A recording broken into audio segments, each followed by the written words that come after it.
Je ne parlerai pas des problèmes au niveau des leaders étatiques.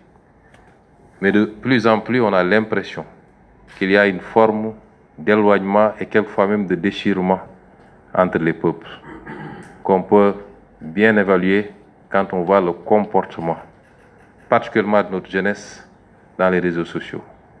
C'est souvent pour une simple compétition sportive, c'est la guerre mondiale. Les gens s'insultent. Tel peuple insulte tel autre peuple insulte tel autre peuple. Tous les prétextes sont bons aujourd'hui pour aggraver ces tensions virtuelles, j'allais les appeler, mais qui peuvent aller au-delà du virtuel. Une forme de culture de la détestation de l'autre, ou de la haine de l'autre, ou du mépris de l'autre sur la base simplement d'une question de nationalité qu'on nous a imposée. Parce que ces frontières ont été héritées. Elles n'existaient pas avant. Nous étions un seul et même peuple. Et l'un des mécanismes qui nous permettrait certainement de contourner ou de pallier à cet état de fait, c'est entre autres la coopération décentralisée. Parce que je crois beaucoup plus à l'intégration des peuples avant même l'intégration des États. Les États souvent sont tributaires du degré d'accord, de compréhension des chefs d'État, quelquefois.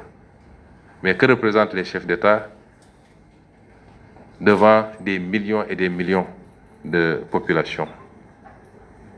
Si les populations sont bien intégrées, si les populations se connaissent mieux, si les populations entretiennent des relations fraternelles et chaleureuses, il sera extrêmement difficile pour les gouvernants de ramer à contre-courant. Donc le meilleur rempart contre les ruptures entre les peuples, entre les nations, entre les États, c'est l'intégration des peuples avant l'intégration des États. Et cette intégration des peuples doit et peut être portée par cette forme de coopération, communément appelée coopération décentralisée. Pour la simple raison que même à l'échelle des États, les peuples sont organisés en fonction des territoires. Ça prend la forme de communes, de départements, de districts, de régions, mais les peuples sont organisés au sein de territoires. Donc, la cellule de base à l'échelle étatique se retrouve au plus bas niveau de la décentralisation, au niveau moyen, au niveau supérieur de la décentralisation. Et si, à ces niveaux-là, les initiatives sont prises pour qu'il y ait des jumelages entre les communes de tous les pays, et que ces jumelages ne soient pas seulement sur le papier, mais que ce soit matérialisé par des actions concrètes, des visites mutuelles qu'on se rend, des participations mutuelles aux activités des uns et des autres, les activités culturelles, les forats économiques, ainsi de suite. Ça permettra au peuple de mieux se connaître. Ça permettra aux Baoulés de Côte d'Ivoire et de Bouaké de mieux connaître le Diola ou le Socé de la Casamance. Ça permettra aux Bété de Côte d'Ivoire de mieux connaître le Wolof ou le Peul du Sénégal. Et c'est cette forme d'intégration qui nous permettra de mettre fin aux préjugés.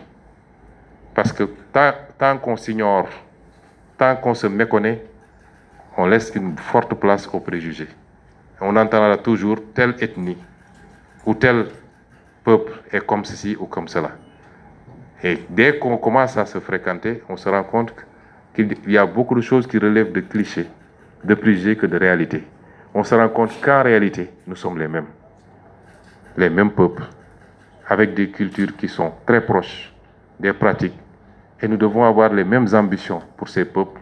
Et désormais, pour l'Afrique de l'Ouest et l'Afrique de manière générale, ces ambitions, ça doit être d'abord la stabilité politique, ça doit être la sécurité face à des phénomènes comme le terrorisme qui aujourd'hui menace tous nos États. Mais le vrai pari, c'est le pari du développement économique et social que nous pouvons relever parce que nous avons tous les atouts pour le relever. Il n'y a pas de continent qui soit plus riche que le continent africain.